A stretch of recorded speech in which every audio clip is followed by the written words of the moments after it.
Well, welcome everyone to the Conservation Education Lunch and Learn series. This is a series we put on once a month, all centering around how we can elevate our environmental education or conservation education practices across the state of Nebraska. So we get to learn from a lot of our practitioners of different subjects.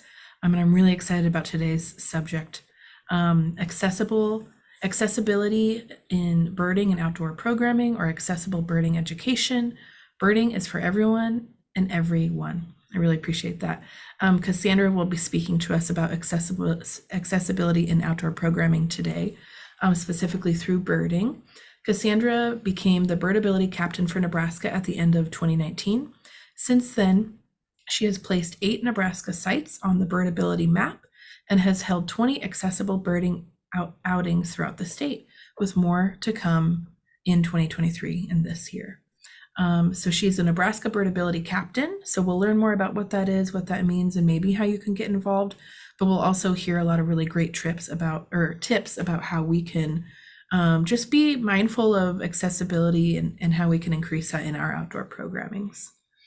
So if you have any questions throughout the webinar, feel free to put them in the chat. I will be your host and will be addressing them. And I forgot to introduce myself also. My name is Amber Schiltz. I'm the Assistant Division Administrator of the Fish and Wildlife Education Division here at Nebraska Game Parks, and I help host this series. Cassandra, I am ready, so I'll pass it along to you. Welcome, and thank you so much for speaking to us today about this really great topic. Yes, thank you for inviting me to talk about this great topic.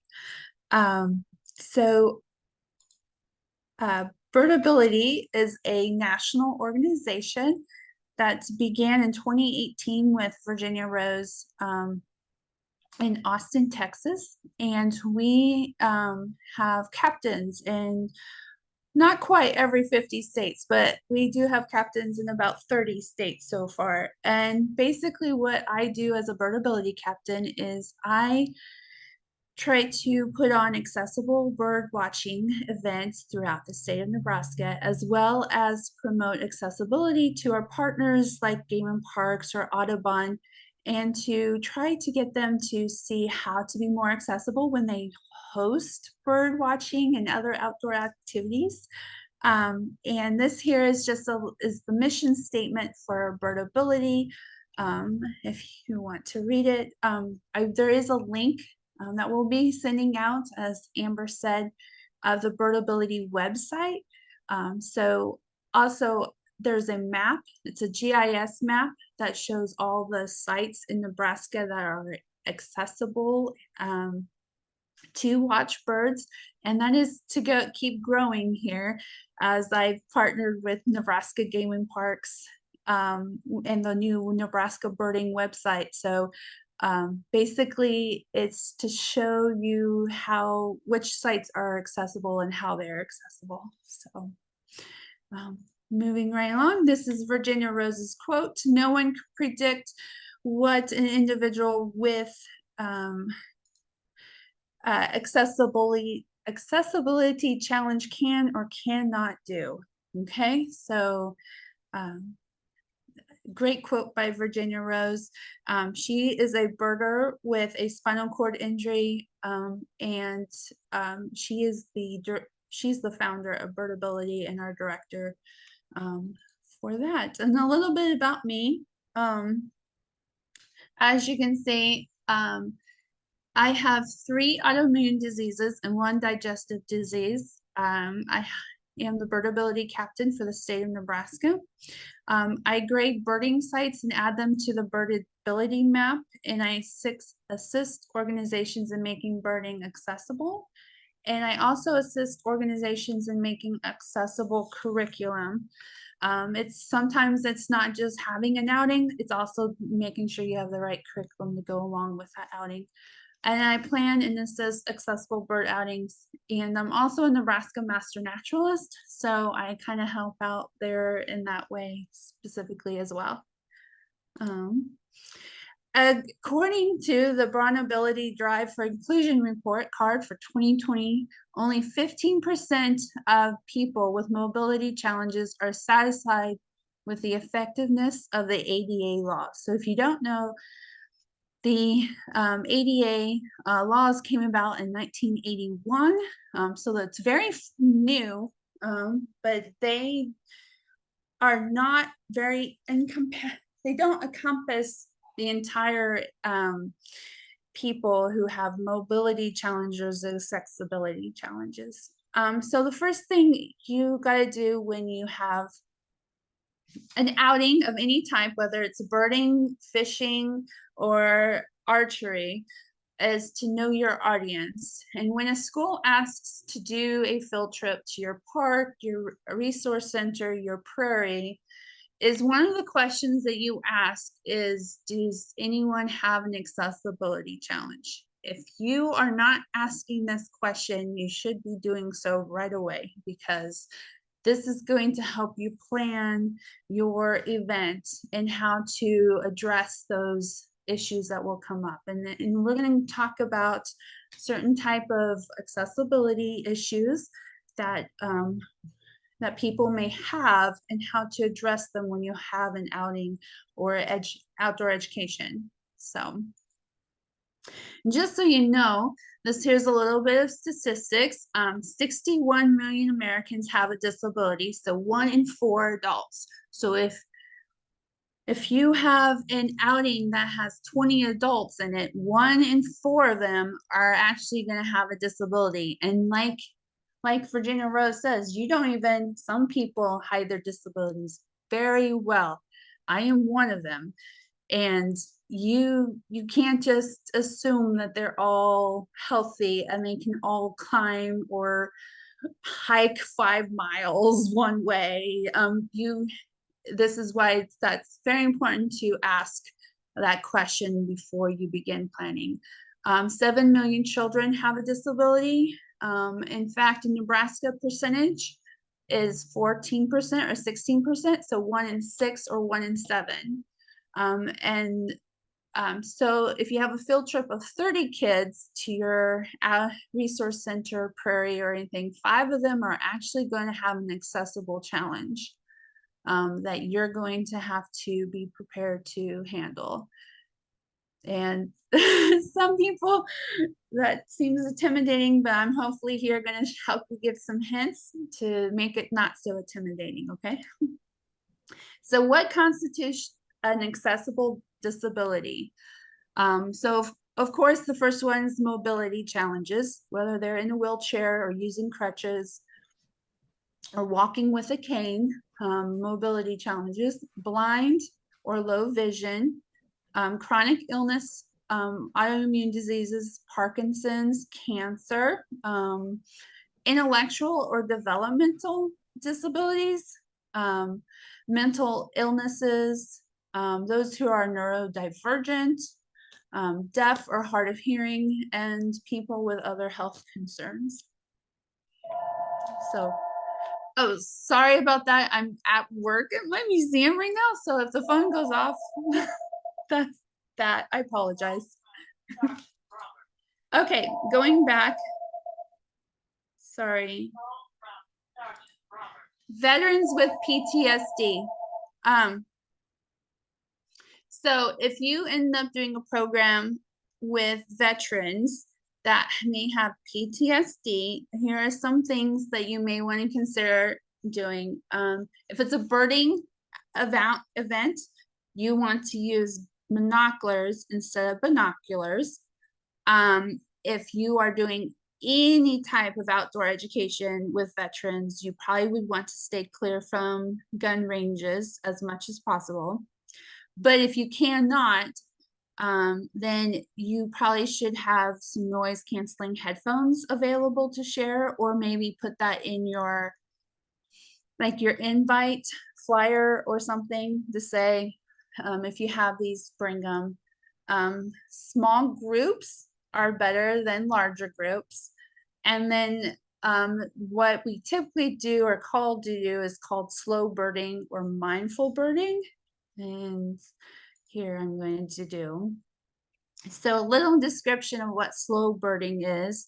It focuses on 3 things. And the first one is balanced brain birding.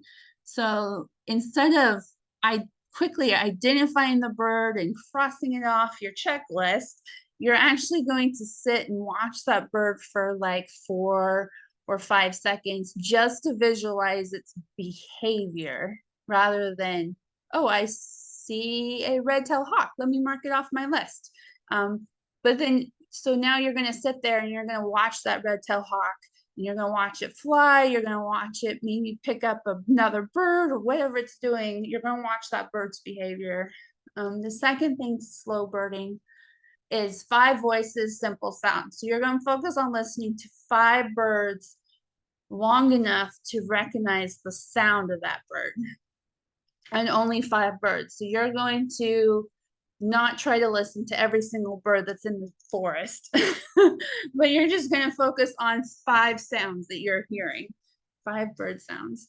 And then the next one is called sit spot practice. So you're observing the birds in the same spot each time until those birds in that specific area are recognizable. And so this is a great way to slow down. Slow birding is great for people. I usually do slow birding with Mosaic, which is a group that handles neurodivergent people. Slow birding is very good with autistic people on that very high spectrum. So this is one way to add a birding program to your outdoor education that it's really easy. You're just staying in one spot and you're actually focusing on certain things rather than checking things off of a checklist or scavenger hunt or whatever you guys provide. Cassandra, there's a question if you would Yeah. like to take it. Yeah. If you go back maybe a slide. To Yeah. slow birding? Okay. Yeah, or maybe, yep, that's good. The question is, how do noise canceling sets work? What sounds do they block or not block? If we go out birding, can they not hear the small birds? So just about noise Oh, great canceling. question. Mhm. Yes. So noise canceling headphones usually cancel out the every type of the okay, so how do I want to describe this? It's like, okay, so if you are in a busy airport and you put on a noise canceling headphone, you're actually not going to be hearing any of those sounds. So the people rushing by you, the mother screaming at the child, you're not going to hear all that. So in that case, if you're going to have noise canceling headphones for people who are birding, then you're going to handle them as though they're deaf and hard of hearing, which I'll get to here shortly. And in that case, you're going to focus on location, eyesight, seeing the bird rather than hearing the bird. If that's answers that question. Yeah, Any other that's good. questions towards Thank that? you. Yes. Just another comment. I really appreciate the slow birding in the sense of being more accessible. And it's really interesting because like that focus on bird behaviors or just focus on the sounds, it's something that at least in the education division, we're incorporating that a lot more and even training other educators on this is how we can do bird Right. programs because it's not only helpful for accessibility, but this truly, instead of that check mark thing that you had mentioned, this Yes. truly helps at least the students we work with slow down and be intentional and work on their observation behaviors and not just like the, get the awards of like the 10 birds we saw. So Right, it's really exactly. cool how this best practice is just like accessibility for all, I Yes. like it. Thanks for mentioning it. Yes. Okay, mobility challenges. So Virginia has a binocular mount or a binocular or telescope mount that she mounts to her wheelchair to use. And she uses it all the time, and it's called an adaptive equipment that you can either rent out to people, or if you are going to make aware that we're going to be doing a trail that's not very mobility challenge, that this is an option that you may have is a binocular mount or telescopes. It doesn't have to be mounted to a wheelchair. You can also use binocular mounts or telescopes to a picnic table and then just have them sit at that picnic table and look through the binoculars or the telescopes. It's just an easy way that they're not carrying the binoculars, or you're not afraid that if they have a tremor, they're going to drop the binoculars. So this is a way for those with the mobility challenges. Also to always have a power supply someplace. They have that way they can plug in their wheelchairs. Accessible bathrooms. ADA usually says the minimum is 36 birth for accessible bathrooms, but in all reality, 60 is going to be the most beneficial, because then they can turn around in their wheelchair and not feel like they're claustrophobic. No long distance travel.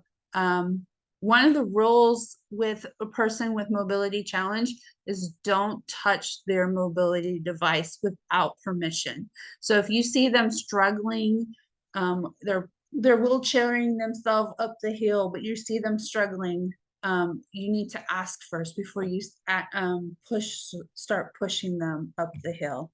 And always check the trails before the event happens. Some of us, we get in the habit that we're going to have an outdoor program at the specific site, and then the night before it rains. But do we always go out there and check to see if there's any going to be mud holes or tree limbs down or anything? It's sometimes we are like, oh, it should be fine, but you should always check to make sure that the area is still good for those people that have mobility challenges. And I just want to do a shout out to Ponca for those all-terrain wheelchairs that you can rent out. That's really it's a really great way of being accessible to those people that have mobility challenges. So okay, blind and low vision. So you should, when you're doing any event, and you have someone who is blind with low vision, you should always have their sun to the back. And this is to eliminate glare. They also make these, it's called eye cups that you can attach to the binoculars to reduce glare. And that helps these people out. Bird by Ear is like the best program for these type of people. But if you're going to do any other outdoor education program, you want to use descriptive words. So if you're pointing to a bird and say, I see a cardinal over there, they're not going to know what a cardinal looks like. So you need to describe and say, oh, a cardinal, it's red, it has a kind of like a mohawk hair, right? Yeah, or black beak. You use your descriptive words to describe the bird and where it's at. So it's in the, and sometimes that is hard for some of us, because we typically don't describe what we're talking about in a normal day-to-day basis. So, but that is something we need to think about. Always call the individual by name when you're talking to them, and tap on their shoulder if you really want their attention. And signaling is one thing. So signaling would be, if you're going to point to a direction, you got to tap on their shoulder and make sure they're seeing where your hand is going, and then signaling where your hand is moving. Tactile objects and guide ropes. Guide ropes go along the trail so that they have something to hold on to, as well, because sometimes they may not bring their walking cane, or if they have low vision, they're not going to be able to see a rock on the ground. So guide ropes are really good. Guide ropes are really good for people with autism as well. So if you want to have some trails that have guide ropes on them, that's really good. Down here, there's a BirdNet, Larkwire, Merlin Bird ID, and Audubon Bird Guide. These are like your bird apps that have the sound of a bird, which would be helpful if you can't make the sound yourself. Just wanted to give those apps a shout out. Here's, I'm going to stop share for a minute, because there is hold on, a website that I wanted to show you to. If it's gonna go, we'll see here.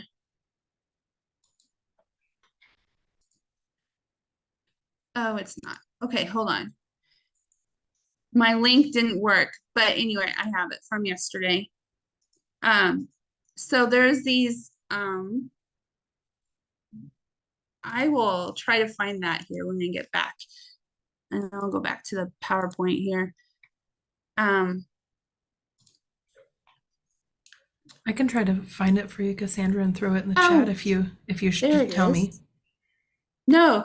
Okay, can everyone see this? Oh, not yet. Okay. I'm not seeing any screen shares so far. Okay.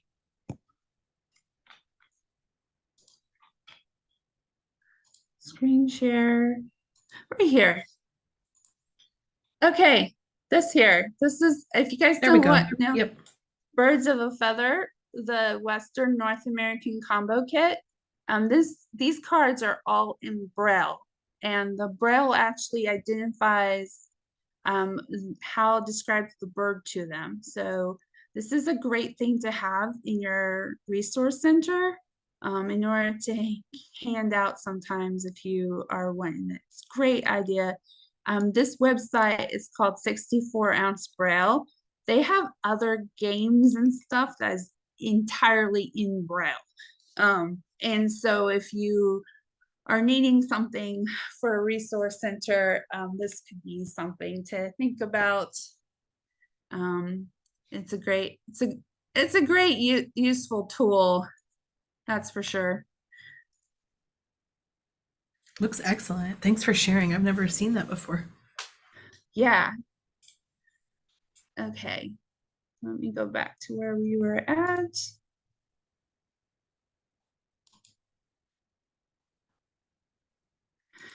Okay. So then this here is pictures of assistive reading devices and magnifiers that will also be able to help people with blind and low vision. And the magnifier that you see, it's on my right, might be on your left. It's the buttons are color coded, so even if you have someone who is autistic, who needs to see something up big rather than sometimes we use small font, right? And so this will help them figure out which button to use. It's a very good device, I think. If you guys are looking for a device to use to enhance your flyers or books that you may have, or outdoor education reading material that you may have, that might be something you might want to consider purchasing. Okay. And then here is a little example of, if you guys don't know who Andy Warhol was this famous painter. And this is his famous Marilyn Monroe painting that he did. And if you can tell, the left side here with all these colors that you see Marilyn Monroe at, with green, yellow, blue, red, pink, that's normal vision. You see that pretty well. But over here to the right, where you just see the yellow and blue, you don't see any of the other reds and greens. That's what a person that is red green with color blindness actually sees. And my son is actually red green color blindness. That's why I put this in here quite a bit, because he has a trouble seeing stop signs. And so he's a great driver, don't get me wrong, he's 18. He's a normal high school college student driver, but if you do have a color blindness, there's some colors you're not going to be able to see. And this helps you too when you make flyers or actual, like if you have matching cards or flashcards that you're going to use, you want to make sure that the colors stand out, so that if someone does have a color blindness, they can see what they're working with. Okay, deaf and hard of hearing. If someone comes to your event and they're deaf or they're very have hard of hearing, please always put them up front next to you, so that they can see your mouth move when you're talking. Also, here's the other big thing is don't ignore questions, because they are going to, same with autistic kids, they're going to ask questions as they go along, because the way they're comprehending things it may be slow, or it may not be registering really well with their brain function. So they're going to ask questions as you go along. I know some of us sometimes ask questions, wait till the end to answer those questions. This is one way of being accessible, is don't ignore questions when those hands are raised while you're giving the program. Speaking of which, is there any questions, Amber? No, nothing so far. No, you're good. Okay, I'm watching. great, excellent. Okay. Yeah. Written information, visual cues, or no verbal cues. So if you're saying you're going to walk 3 miles south, you're going to want to point to where you're going to walk instead of saying where you're walking. Using a microphone to enhance your voice if you speak softly is a good thing. Also, tap on the shoulder if you want to get their attention. And then if you at all want to have an event and you need some sign language interpreters, the best thing to do is to get with the Nebraska School of the Deaf. And they usually, I have a whole list of sign language interpreters in the state that I can call if I need one, and they will be able to share that list with you as well. So always reach out to those if you are looking for a sign language interpreter. Okay, autistic and epileptic. If you're doing programs, especially like inside a resource center or outside at night, don't use bright lights or flashing lights. No loud noises, no large groups. They are very tactile, so that's why sometimes I say those guide ropes help out quite a lot if you have a hiking trail that you want to use guide ropes on. Always have them sit up front as well. Noise canceling headphones, visual cues and verbal cues are best with them, and time.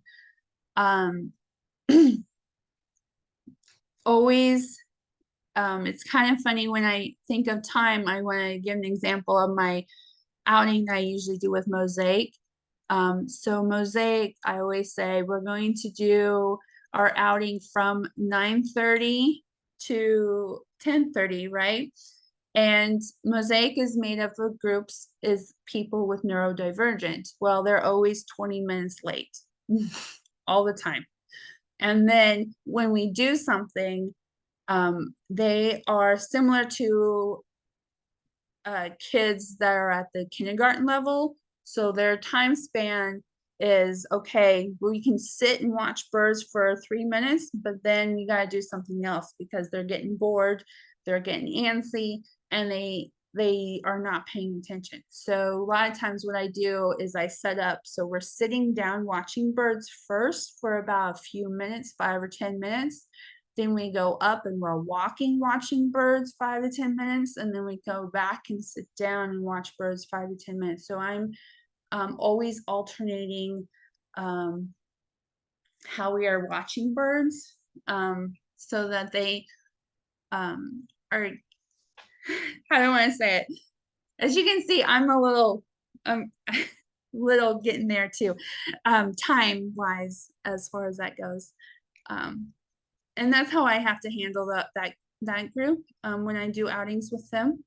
I always know that A, we don't start on time.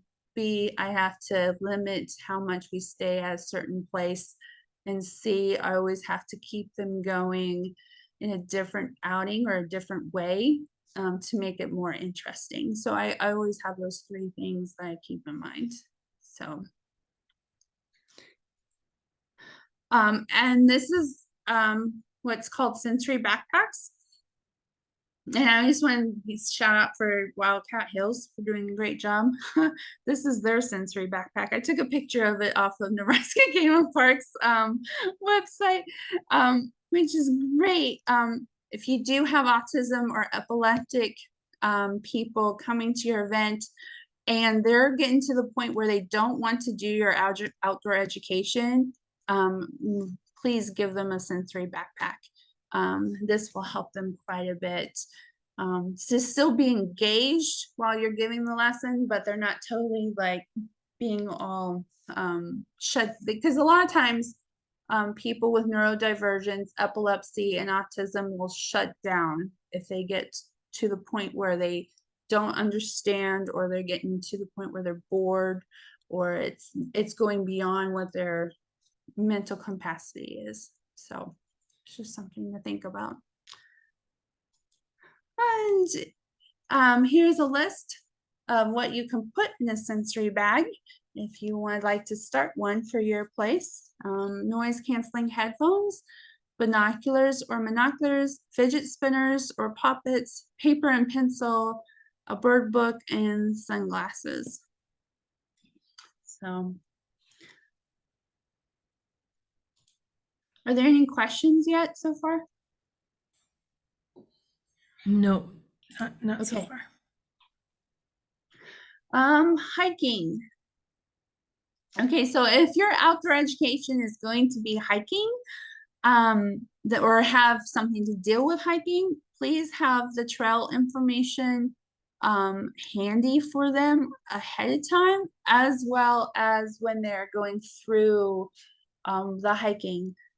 Some like a map or something that says, okay, this is the area we're going to, this is how long it is, this is the type of trail it is.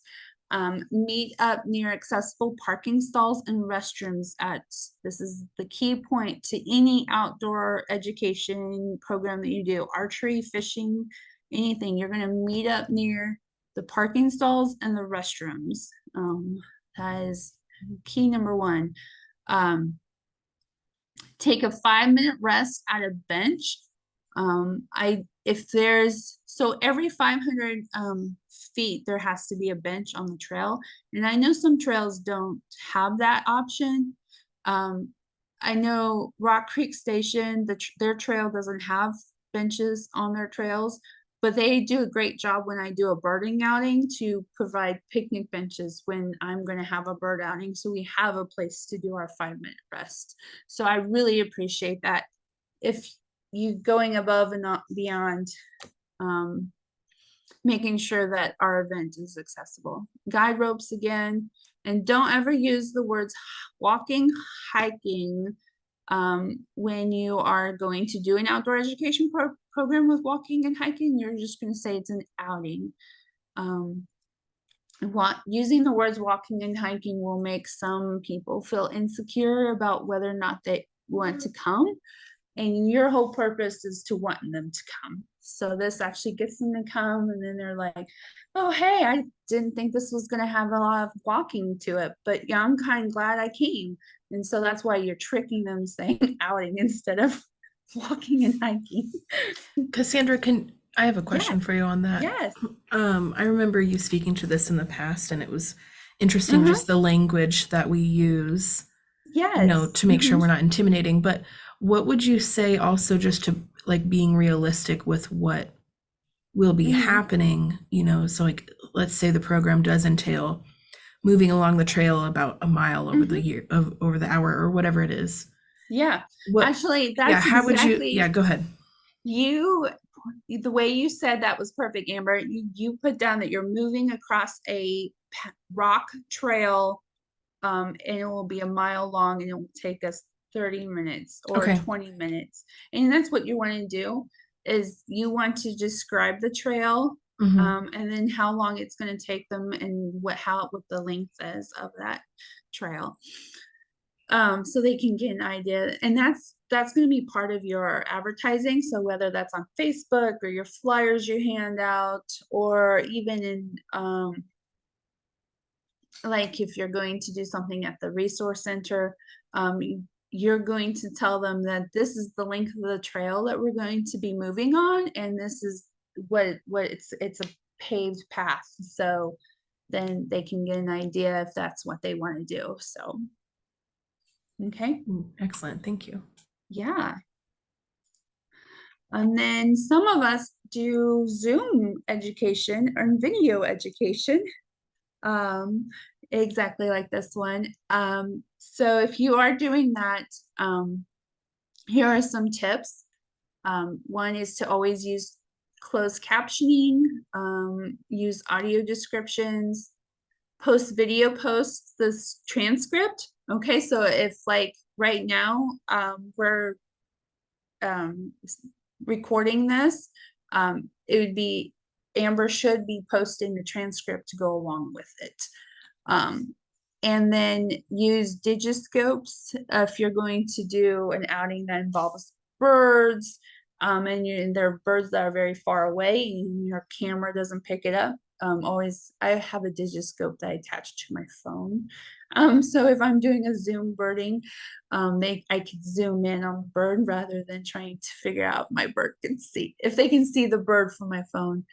And then of course use alt text on anything that you're going to be using, whether that's video, Zoom, PowerPoint. If you haven't noticed, my PowerPoint that I'm using today is actually accessible.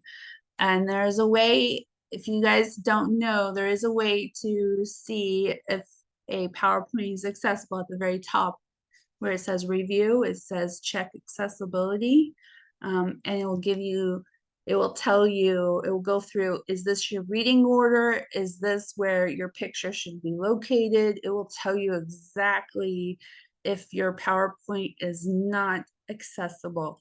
And today mine is. And if you haven't noticed how, you might want to go back when we post this in the email, and you can probably be like, oh, okay. So one of the examples I'm going to just point out right now is everything is left aligned. If you guys didn't pick that up, left aligned helps those people that are blind and low vision to be able to use one of those assisted reading devices. Because if you don't have words left aligned, those devices don't pick them up. And so that is just something to think about. We always like to have things pretty and centered, or always have things there, but yes, sometimes that's not all accessible. How much time do I have, Amanda? You have about Sorry. maybe about 15-ish minutes. 15 minutes. Okay, I'm going to show you a video here. Hold on.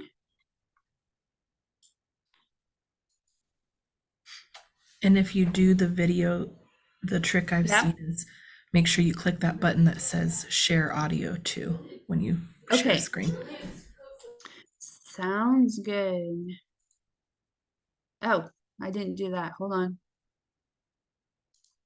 I just now saw that. See, I'm learning as I'm going here too, because Zoom can be intimidating to someone who has anxiety issues like I do. Oh, definitely.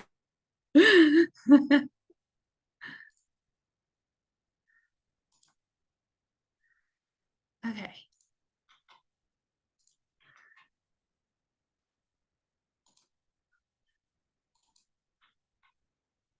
Okay, can I description in a couple minutes.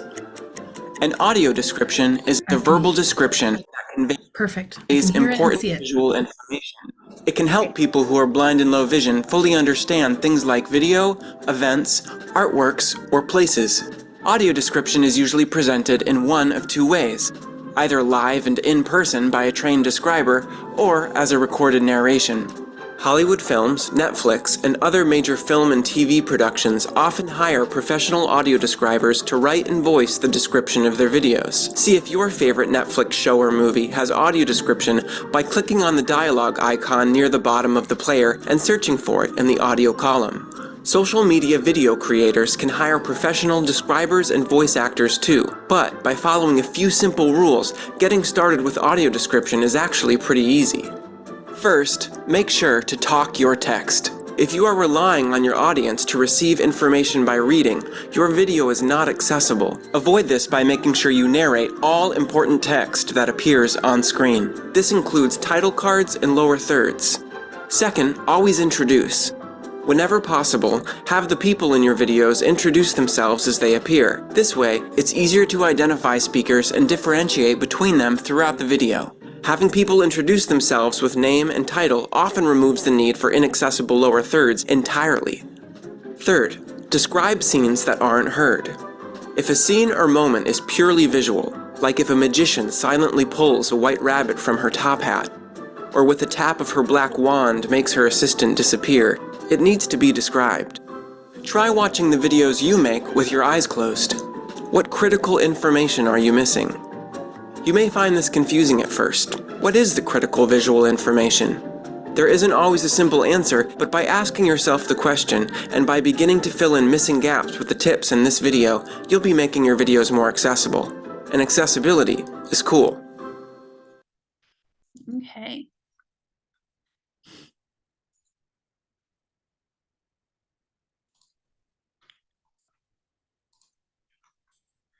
So that's just a little bit of video. You guys still seeing everything? Yeah, I can see your presentation. I really like that last tip that it said, try listening to your video, closing your eyes. Yes. And what are you missing? That's really good. Yeah. Yeah. Isn't that a great tip? Yeah. Yeah. With us doing, sometimes we like to do both in person and video education simultaneously. I always feel like, are we being accessible enough in that case as well?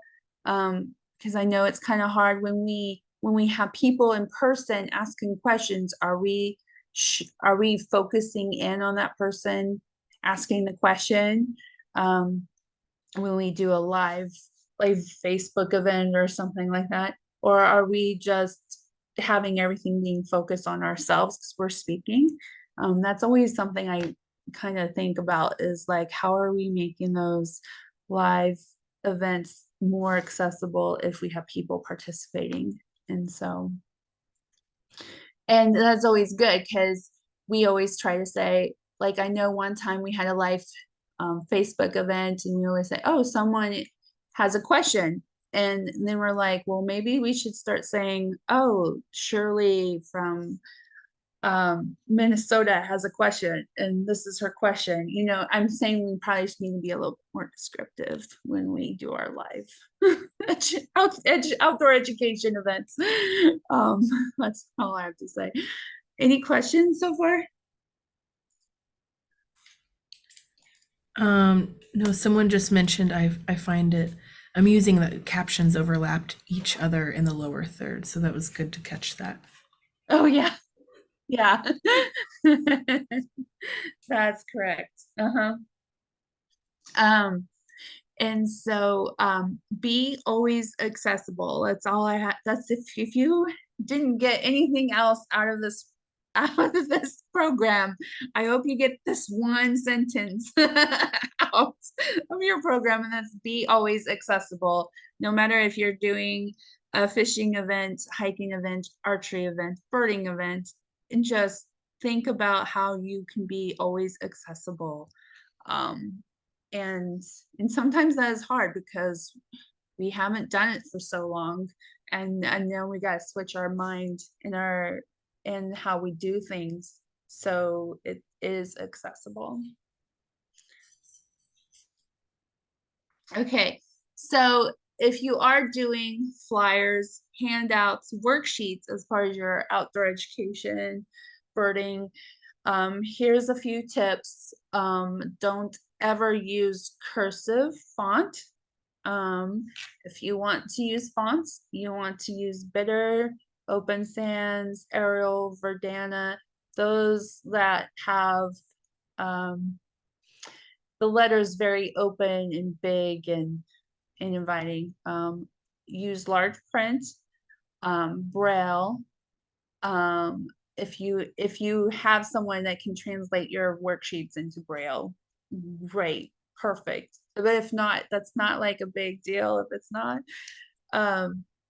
But make sure that if you have large print, would be more beneficial. No all caps. So if there's some areas that you need all caps, make sure that's just title of your worksheet. Add all text to pictures, shapes, and tables. If you're going to add hyperlinks, I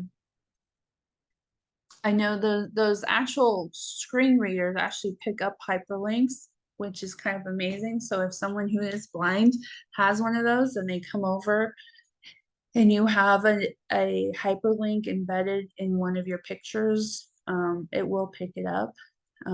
White on dark colors, black on white or light colors, there's that broad significance, so you don't end up helping. So if you have like a dark navy blue as your background, make sure your lettering is white. And that's to help those people who may be colorblind. Limit background images. And it's kind of interesting, that video that I just showed you did not limit any background images. So there was a lot going on in that video. And the fact that there was a lot going on in that video, I really don't think that was very accessible video, to be honest. Because if you don't limit background images, you're going to get some people who are neurodivergent, with autism or people with anxiety like me, like going, ooh, or like the squirrel moment, squirrel, you know. Oh, I saw that, but I didn't pay attention to anything else from your video, you know. The same goes with worksheets. If you have too much on your worksheets that you're handing out to people, they're not going to get that concept. And then everything, keep text left aligned. And then how to plan. So basically this is it. How do you plan your event, an outdoor education event? Well, the first thing it's probably going to do is, what type of activity are you going to need? What equipment will I need? For birding, if you're going to have binoculars on hand, you're going to want to let the people that are coming know that. If you're not, you probably want to let people know to bring their own binoculars. Same with fishing poles. You guys should already know that. You know, if you're going to provide the fishing poles, then you need to address that in your flyer or your Facebook. If you're not, then you need to tell them, please bring your own fishing poles. How far am I going? How far are we going today? And then how long? Typically, so when I do my outing with Mosaic, they always, like I said, they always show up late, but we always end early too. So I always set my outings for an hour, but they typically end up being just 45 minutes to 35 minutes. And that's because of that whole time limit that they after 30 minutes they're done, you know, or so always be prepared. If it's going to be a longer day event or a half day event, you may want to specify that very clearly to people so that they know they have some place to sit and rest. If they or if they can leave early, they're allowed to leave early. Okay. And group size is always best that if you have, I always like to do the real like one adult for every 10 kids, because that's what I usually do for field trips here at the museum and for my bird outings. But if you don't have that many adults per group size because you don't have enough volunteers, then make it a smaller group. That's all I'd say. Small, even though it's a smaller group, it's still, you're still doing something. And I feel like that is the key. We want to try to do something so big at first, and you don't have to do anything big at first. I mean, honestly, a 30-minute small group with 10 people is just as efficient as a long day with 200 people. They're still going to get the same amount of learning out of each one, depending on where they are. Transportation, a lot of people don't realize, but transportation is the key to your outdoor education. We have a birdability captain who's completely blind, and so he cannot drive. And so he has to rely on public transportation to get around town. So when he has to do outdoor education, he has to do it specifically in town, because that's the only way he can get to the parks is by public transportation or by walking. He can't drive outside the city limits because he can't drive. So transportation is really important when you figure out your outdoor education program. That's why, like with Mosaic, always tell them where we're going to have our birding event, and they always are able to make sure they have enough people to drive the people out here. Out to Spring Creek Prairie is where I usually do their outings, and they tend to know that. Always explain who is leading the group. That way, if they have any questions, they know who the person is that they need to talk to. And then advertise the outing down to every specifics. I know flyers can get really long really quick, but this is actually what you really need to do if you're going to have an accessible event, is to be very specific. You need to let them know if there's bathrooms, how many, if they're handicap accessible, parking, how many, if they're handicap accessible, trails, the length of the trail, what the trail is made of, how long it's going to take us to walk the trail. Seating, is there going to be benches for you to rest at? If not, these will be provided for you. Group size, equipment, night or day, so be specific on whether this is an early morning event or an evening event. A lot of times, because I do a lot with Mosaic here in Lincoln and Beatrice, and they require transportation.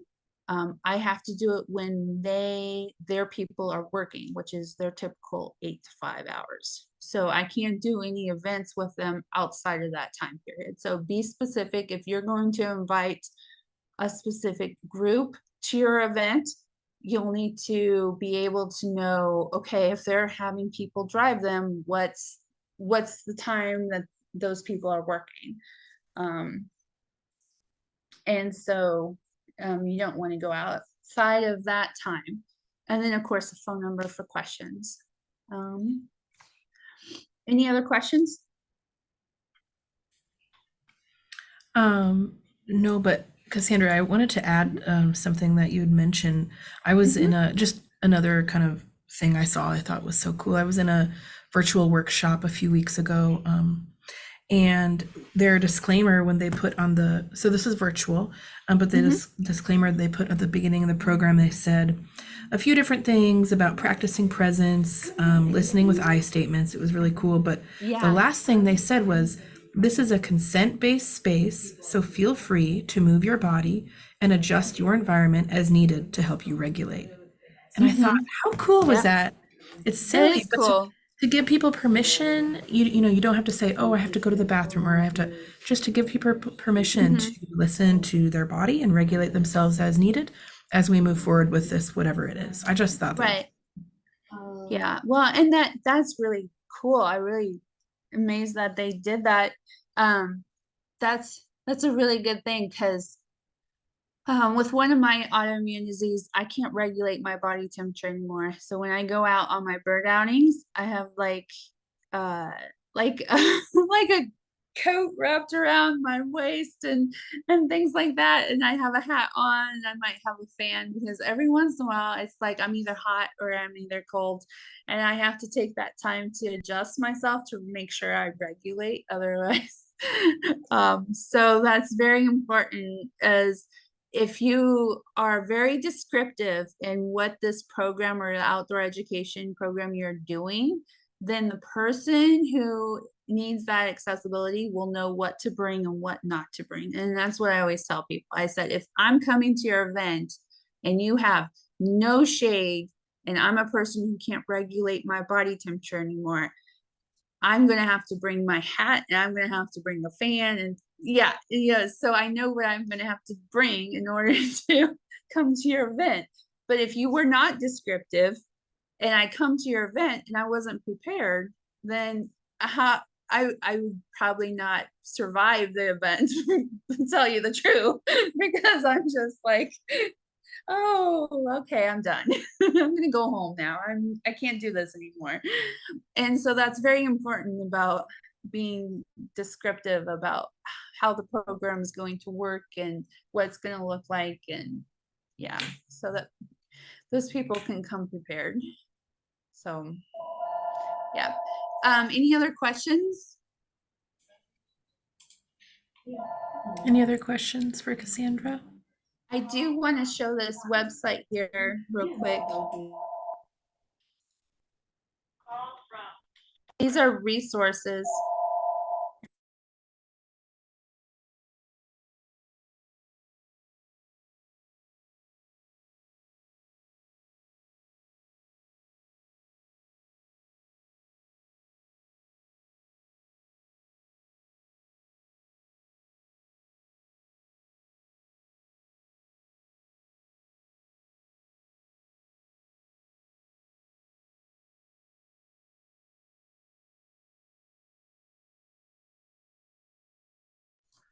Sorry, my phone was ringing again, so I put it on mute because I didn't want that to be in our recording. Okay, so this here is a website. It's a really cool website. It is called accessoutdoors.com, and all it is activity adaptations and adaptive equipment. And so it goes through links and websites of where you can go. So like if you need some outdoor gear and equipment, these links here will tell you how to get some. Or if you need access ramps, here you go. If you want to do paddling and surfing, you need to know how to do adaptive paddling or adaptive kayaking. There's some links here for you. Rock climbing. It just goes through all this stuff. Hiking, swimming. There's archery. How do you do adaptive archery? There's an actual manual video series. This is a great website. I honestly wanted to show you that. So we're gonna put this in with the email so you guys could see that and be able to look through it and take your here, see, adaptive camping. Yeah, there you go. Fishing. Yeah, so full of resources for you there. That's excellent, Cassandra. I wrote that down. I'll add that to the resource email.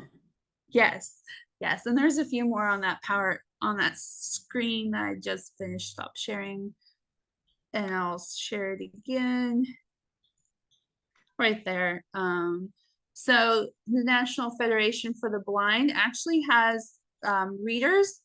So this link here actually takes you to the website, and you can download readers to your phone or tablet. So if you don't want to purchase an actual assisted reader, you can actually just do the app and it will do the same thing. I think that's pretty clever. And then of course Bird Diva, they do slow birding lessons if you want to learn more on how to do slow birding. That's a great website, and you can take classes through her, and she actually teaches how to pretty much put on slow birding lessons. So there's my end of my slideshow. So Well, that's excellent. Thank you so much, Cassandra. Are there any more or any last questions before we close for today? If there's anyone typing right now, just we'll throw out Cassandra, thank you so much for all the resources you provided today. Yes. I promise I wrote them all down, and so I will include them in the follow-up email. If there's any others you can think of, you can let me know before tomorrow.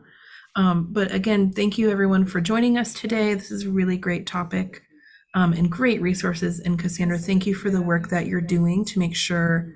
I think that at the heart of environmental education and conservation education is the idea and belief that the outdoors and nature is for everyone, every That's single correct. human. And so I really appreciate the work you do to making sure that it's accessible for all, and to really kind of bring a lot of those kind of thoughts and ideas to our awareness for people who maybe we don't experience those accessibility issues, so we don't think about it as practitioners and planners.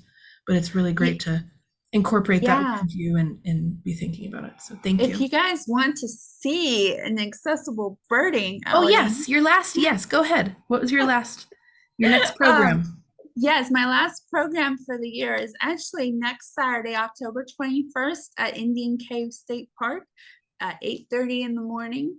We are meeting at the across from the museum there at the restrooms. And so if you guys want to see what I typically do, leading an accessible bird outing, please do show up and come along.